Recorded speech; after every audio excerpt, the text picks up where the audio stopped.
Is separation of church and state a little less separate these days? The IRS says churches can now endorse candidates for political office without fear of losing their 501c3 status. But what does that really mean? I've got your basics.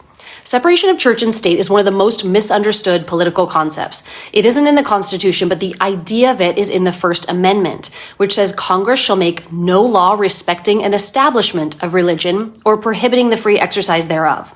We had just fought for our freedom from England and being forced to worship under the Church of England. So the founders wanted to be sure Americans' freedom of religion was never infringed upon by the government. Separation of church and state doesn't mean we completely keep religion out of government. It means government better keep its hands off our right to worship as we please, should we choose to do so.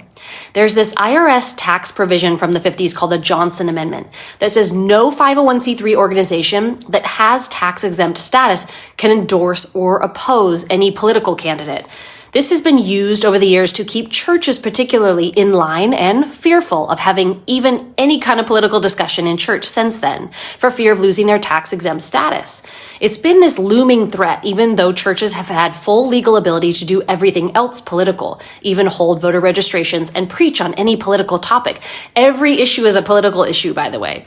The National Religious Broadcasters, NRB, Intercessors for America, and 2 Texas churches sued the IRS last summer, saying that provision violates their First Amendment and had been weaponized particularly against conservative churches, and they won. Now, it's not a free-for-all, but it removes a major issue for churches and confirms that we don't just give up our freedom of religion or our freedom of speech just because we're inside the 4 walls of a church.